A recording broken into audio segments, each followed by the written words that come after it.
लेकिन विपिन शर्मा, ठीक ठीक, विपिन शर्मा, ये जो एक तरफ योगी आदित्यनाथ अब पोस्टर जारी चूंकि सरकार कर रही है दंगाइयों के, जिन्होंने हिंसा की, जिन्होंने उपद्रव किया, वसूली भी उनसे करने की तैयारी है।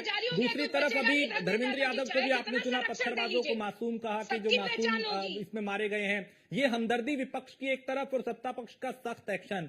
आखिर उत्तर प्रदेश में व्यवस्था तो बेहतर होनी चाहिए, अगर उस दिशा में कदम उठ रहा है तो फिर उस पर तुष्टीकरण की राजनीति, हिंसा की आग पे भी सियासी रोटियां कौन सेक रहा है? राजेश जी, सर प्रथम मैं आग्रह करूंगा बीच में कोई ना बोले। मैंने बड़े धैर्य से, ध्यानपूर्वक, पूरे सम्मानपूर्वक सबको सुना जी, तो आग्रह करता हूं दोनों वरिष्ठ प्रवक्ता बीच में नहीं बोलेंगे। धन्यवाद। देखिए, मुद्दा बहुत ज्वलंत है और यहाँ पर पत्रकारों का दायित्व है कि हम लोग निष्पक्ष होकर सारे पहलुओं को उजागर करें। सिक्के के दो पहलू होते हैं। मैं दोनों को, ये दोनों वरिष्ठ प्रवक्ता हैं, अपने अपने इन्होंने बातें विचार आगे रखे। देखिए, ये देश सबका है, सब देश प्रेमी है, देशभक्त है, देश जलना नहीं चाहिए। वजह जो भी हो, बहुत दंगे फसाद हमारे देश ने देखे हैं। 84 के दंगे, 2002 में, ऐसे तमाम फिरिस्त लंबी है। तो यहाँ पर उम्मीद, अपेक्षा ये करी जाती है कि हम लोग सद्भावना बना के रखें। महज बोलने से काम नहीं चलेगा।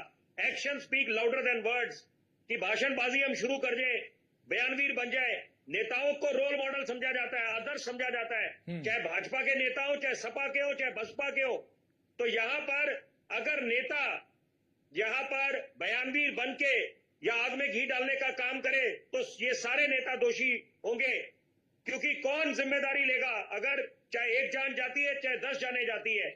यहाँ पर अगर देश चलता है तो हमारे महान मुल्क की छवि धूमिल होती है। और यहाँ पर देखिए, लेकिन बड़ी जरूरी है, मैं चाहता हूं ये आपके दर्शकों तक मेरे विचार पहुंचे कि जो बतौर पत्रकार मैं समझ रखता हूं। देखिए, अगर हम जब आकलन करेंगे तो यहाँ पर ये समय आ गया, ये भी बताने की आवश्यकता नहीं है नेताओं को। ये लोग अपना जीवन खपा चुके हैं राजनीति में। ये भली भांति समझते हैं कि जमीनी हकीकत क्या है, मुद्दे क्या है, जनता से जुड़े जो बातें इनको करनी चाहिए, चाहे लोकतंत्र के मंदिर में, चाहे विधानसभा में। यहाँ पर मुद्दा यह है कि अगर हम वक्फ बोर्ड की बात करते हैं कि एक तरफ वक्फ बोर्ड है कि यहाँ पर यह दावा करा जा रहा है कि कई जमीनें पूरे देश में इनकी हैं, उसी तरह से अगर हम भाजपा के दृष्टिकोण से देखें कि यहाँ पर ये हमें लग रहा था कि अब राम मंदिर, मैं खुद ब्राह्मण हूं लेकिन ब्राह्मण से पहले मैं हिंदुस्तानी हूं, देशवासी हूं। और यहाँ पर गर्व महसूस होता है कि हम बोलते हैं कि राष्ट्र सर्वोपरि। और सबसे बड़ी बात है कि अगर ये बात हो कि राम मंदिर के बाद हम ये उम्मीद कर रहे थे 9 नवंबर 2019 को जब ऐतिहासिक फैसला आया कि अब कम से कम मंदिर मस्जिद से ऊपर उठकर हम लोग देश की बात करेंगे और यहाँ पर अमन शांति सौहार्द का माहौल बनेगा, उसके बाद अलग अलग नारे। तो ये नेता किसी से कम नहीं, 19-20 फर्क हो सकता है यहाँ पर कि आप बोले पहले अयोध्या, अब काशी, अब वाराणसी, और यहाँ पर ये भी बातें करें। वक्फ बोर्ड अपनी बातें करते हैं कि सारी जमीनें। तो मुझे लगता है यहाँ पर एक मंच पे बैठने की आवश्यकता है कि अगर आप सही मायने में जनता के रहनुमा हैं और जनता का हित चाहते हैं, मुझे लगता है कि कुछ कॉन्फिडेंस बिल्डिंग मेजर्स करने पड़ेंगे यहाँ पर, ताकि जनता आश्वस्त हो। जनता को ये ना लगे कि आप बरगलाने का काम कर रहे हैं। आग में घी डालने का काम बहुत आसान होता है, आग बुझाना सबसे मुश्किल काम है, चुनौती भरा है यहाँ पर। लेकिन विपिन जी, कानूनी कोर्ट की प्रक्रिया, कोर्ट ने कहा कि सर्वे होना चाहिए, उसका पत्थर से विरोध करना, हाँ, ये भी तो ठीक नहीं था ना। जी देखिए, कई मुद्दे हैं, देखिए कई मुद्दे हैं। बतौर पत्रकार एक तरफा हम लोग अगर बात करेंगे तो गलत होगा। देखिए, एक तरफ एक्स्ट्रा जुडिशियल की चाहे एक जान जाती है, पुलिस वालों की गोलियों से गई, ये सारे मुद्दे गंभीर हैं।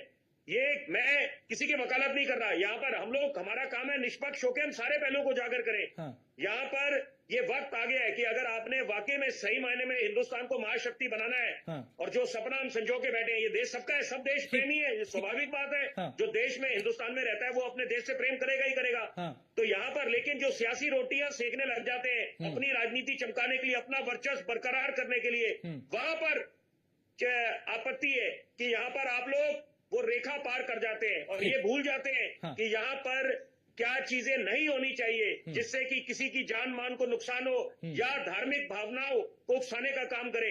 ये बड़े सेंसिटिव मुद्दे हैं और यहाँ पर इसको आपको संवेदना दिखानी चाहिए नेताओं को। और यहाँ पर भी देखिए, क्योंकि पहले भी जो एक इतिहास रहा है दंगों का, तो यहाँ पर कोई भी देश आगे नहीं बढ़ सकता कि अगर आप जब तक ये दंगों की घटनाएं होती रहेंगी आपस में जो बिल्कुल वो कहीं ना कहीं पीछे लेके जाता है, लेकिन सवाल ये कि ऐसे हालात आखिर बनते क्यों हैं और कौन बनाता है।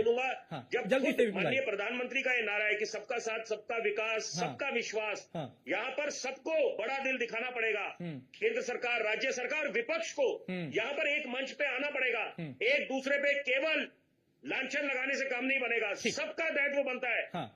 यहाँ पर विपक्ष को भी जिम्मेदारी दिखानी है, बयानवीर नहीं बनना, और यहाँ पर सत्ता पक्ष का भी दायित्व बिल्कुल, ताकि आग में घी न डले, उस आग को बुझाया जाए, और ये दोनों तरफ से होगा, एक तरफ से नहीं। एक बात बस मैं बोलूंगा, जल्दी से राजेश जी की कोर्ट में क्योंकि मामला है, कोर्ट की तरफ से या तो हम तय कर लें कि हम लोकतंत्र के मंदिर में जय फिलिस्तीन के नारे तो लगा देते हैं, उसी तरह से कि यहाँ पर अगर बांग्लादेश में क्या हालात बने हुए हैं और उसके बाद कुछ बयानवीर ये बोलने लग जाए कि हिंदुस्तान में बांग्लादेश के हालात बन जाएंगे, तो मुझे लगता है ये आपत्ति वाली बात है। तो यहाँ पर आपको ये जिम्मेदारी दिखानी है, खासतौर पे नेताओं से उम्मीद करी जाती है जिनको रोल मॉडल समझा जाता है, आदर्श समझा जाता है। ठीक है, हम लोग तो साधारण लोग हैं। ठीक, बिल्कुल।